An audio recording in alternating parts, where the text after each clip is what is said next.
Ang krus ay ang pinakakilalang simbolo ng Kristyanismo. Ito'y kadalasan makikita sa mga simbahan, libro, mga reliyosong larawan na nakalahad ang pagpapako o nakapako si Jesus sa krus. At yan din ang kadalasang paniniwala nating mga Kristiyano na pinako siya sa krus, yung literal na krus. Pero bakit ikinigiit ng iilan na sa poste pinako si Jesus at hindi sa krus? Paano nila ito pinatunayan? Namatay ba talaga si Jesus sa krus? Yan ang ating aalamin.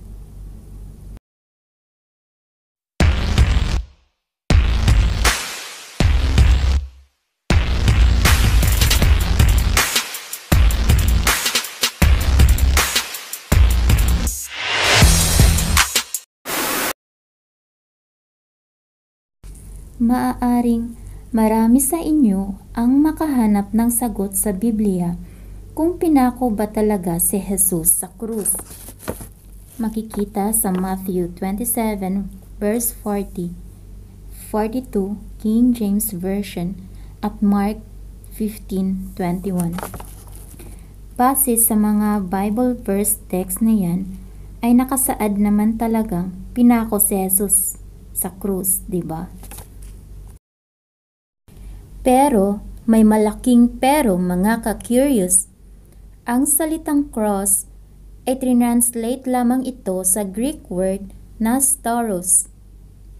Ibig sabihin, ang orihinal na salitang ginamit bago ang cross ay ang stauros. So, ano nga ba ang kahulugan ng stauros?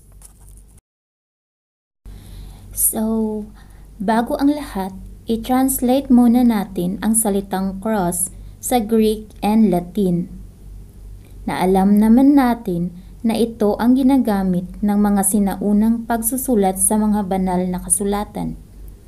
Para naman ma-picture out natin kung ano ang ibig sabihin o kung paano ginamit ang salita bago pa man ito na-translate sa ibang lengguwahe o bago pa man ito dumating sa New Testament.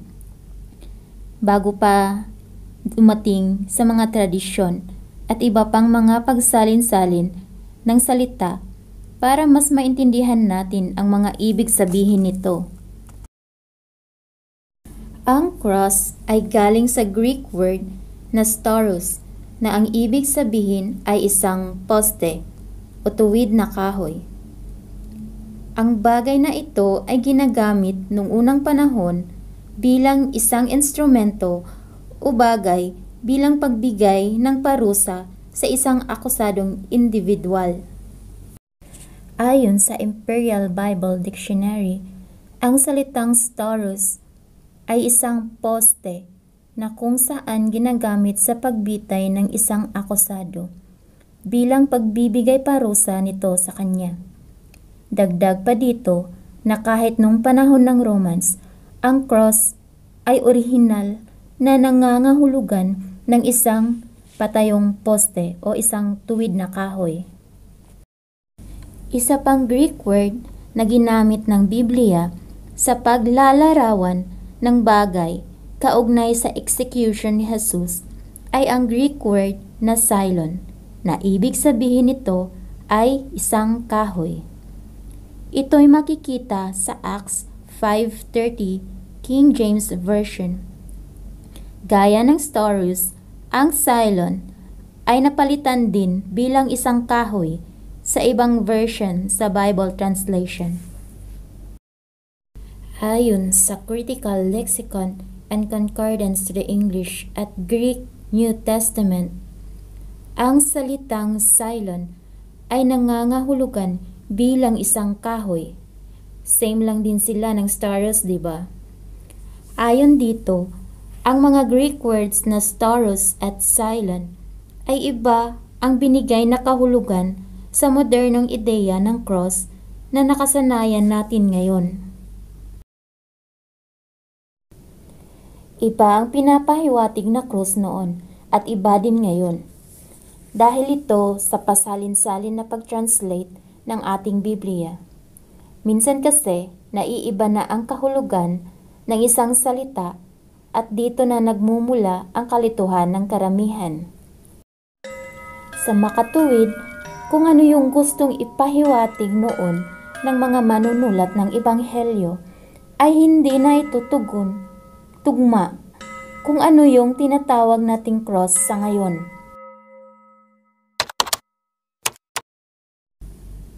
Ang Tournament of Martius na makikita sa isang museum sa Paris, France, mapapansin na siya'y binitay sa isang literal na kahoy o poste.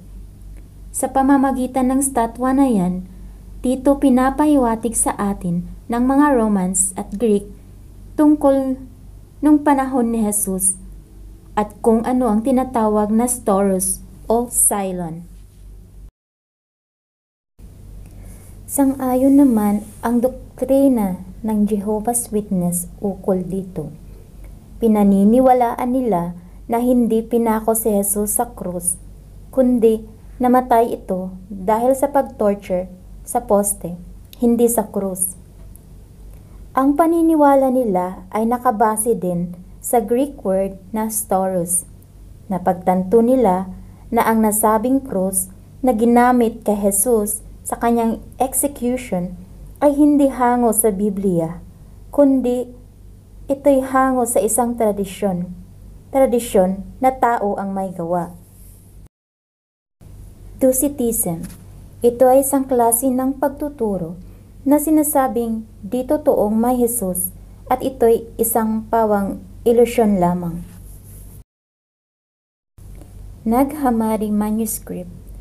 Ayon dito, nagpakita si Jesus kay James pagkatapos ng di umano'y pagpako nito sa krus.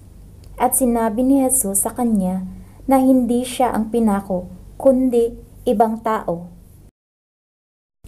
Islam, itinanggi nila na hindi namatay si Jesus o pinako ito sa krus. Instead, naniniwala sila na siya ay umakyat sa langit, na hindi dumaan o pinako sa krus. Pero may pinako pero hindi siya. Sinuportahan naman ito sa account ni Irenaeus, isang historian ng ika-2nd century. Pinabulaanan niya na itong paniniwala na ito ay isang heresy about sa pagkamatay ni Jesus. Gnosticism. Ayon sa mga Gnostic Gospels, ay di sila naniniwala na namatay si Jesus sa krus. Isa na dito ang Gnostic Apocalypse of Peter.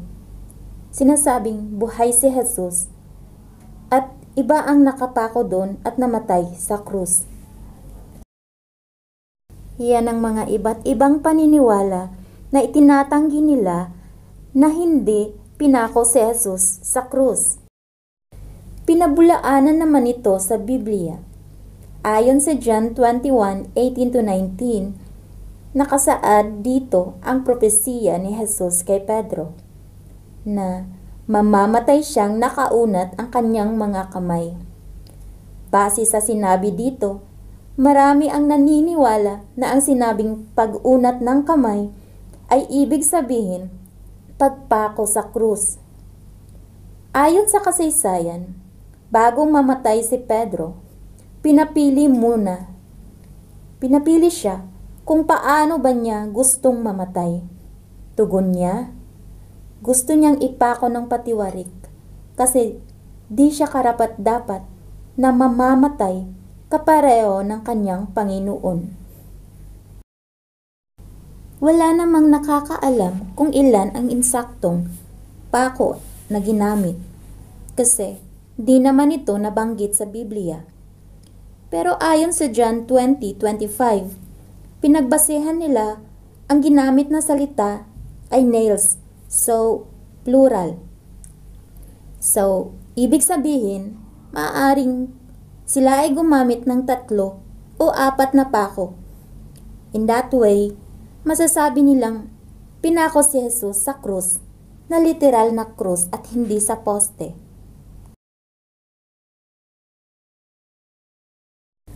Kung hindi nabanggit sa Biblia na si Jesus ay inakusahan o pinarusahan sa krus, Bakit naglipana ito sa mga simbahan bilang simbolo ng kanilang pananampalataya? Well, throwback tayo konti mga ka-curious.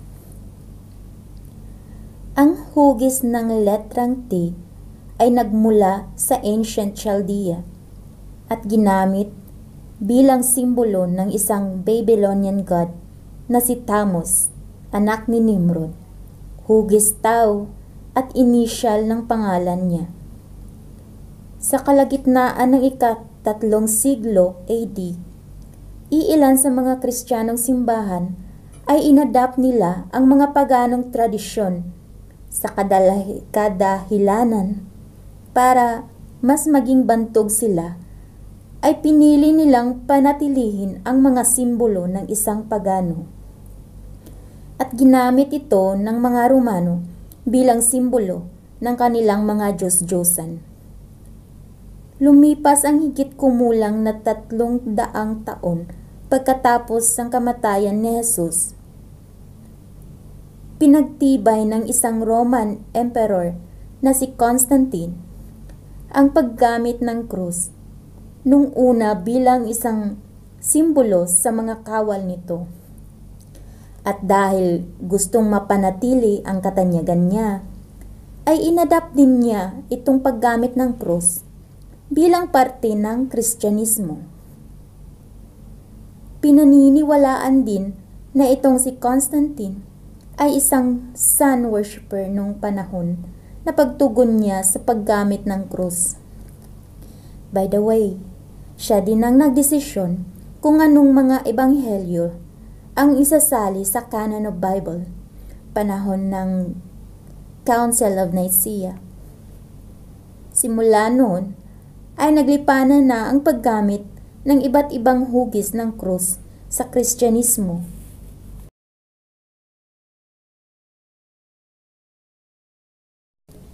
Ayon sa Biblia noong unang siglo, marami na ang naniniwala kay Jesus at tinanggap bilang manunubos ng kasalanan ng sangkatauhan.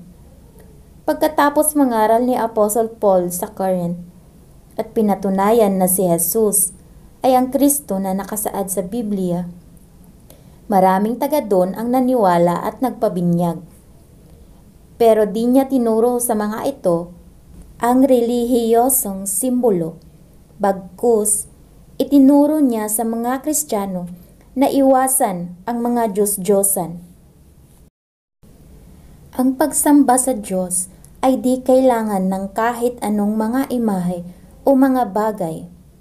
Walang nakasaad sa balaang kasulatan na ang pagsamba sa isang Kristiyano ay may kasamang imahe o bagay na pwedeng ikahango kay Jesus. So, ano ba ang tunay na marka ng isang Kristiyano? Hindi ang krus o kung ano-ano pa, kundi ang pag-ibig.